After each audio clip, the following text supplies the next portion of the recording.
எவ்வளவு அழகிய தோற்றத்தில் தங்களை ஆக்கிக் கொள்ள முடியுமோ அவ்வளவு அழகிய தோற்றத்தில் மனிதர்களுக்கு முன்னால் அல்லாஹுடைய தூதர் தங்களை ஆக்கிக் கொள்வார்கள்.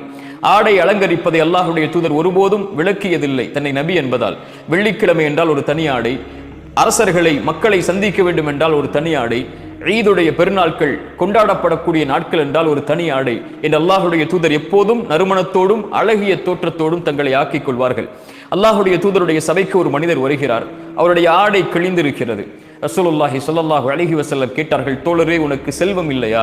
அவர் சொன்னார், அல்லாஹுடைய தூதரே, அல்லாஹ் எனக்கு எல்லா செல்வங்களையும் கொடுத்திருக்கிறான், ஒட்டகத்தை கொடுத்திருக்கிறான், குதிரைகளை கொடுத்திருக்கிறான்.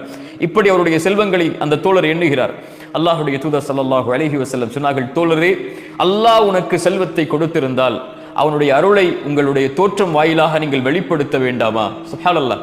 அல்லாஹ் உங்களுக்கு ஒரு அருள்கொடையை கொடுத்திருந்தால் செல்வத்தில், ஆடையில், அல்லாஹ் உங்களுக்கு இந்த உலக விஷயத்தில் பயன்படுத்தக்கூடிய விஷயங்களில் அதை வெளிப்படுத்துங்கள் கண்ணியத்தோடு தோழரே என்று அல்லாஹுடைய தூதர் ஸல்லல்லாஹு அலைஹி வஸல்லம் சொன்னார்கள்.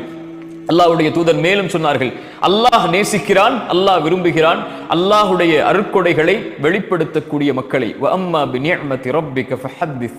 குர்ஆன் சொல்லுகிறது, அல்லாஹுடைய அருட்கொடைகளை வெளிப்படுத்துங்கள், அல்லாஹுடைய அருட்கொடைகளை பேசுங்கள். அத்தஹத்துஸு பிநிஅமத்தில்லாஹி ஷுக்ர்.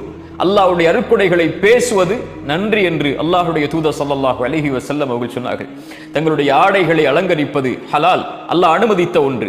அல்லாஹ் அனுமதித்த அலங்காரங்களை மனிதர்கள் மீது யாரால் தடை செய்ய முடியும்? ஒருவர் தன்னுடைய ஆடையை அலங்கரித்துக் கொள்வதோ, தன்னுடைய செருப்பை அலங்கரித்துக் கொள்வதோ, தன்னுடைய வாகனத்தை அலங்கரித்துக் கொள்வதோ, தன்னுடைய வீட்டை அலங்கரித்துக் கொள்வதோ இஸ்ராஃப் இல்லாமல், வீண் விரயம் இல்லாமல், கண்ணியமான முறையில் நன்றி செலுத்தக்கூடிய தன்மையில் செய்தால் அல்லாஹ் ரப்புல் ஆலமீன் அவரை நேசிக்கிறான்.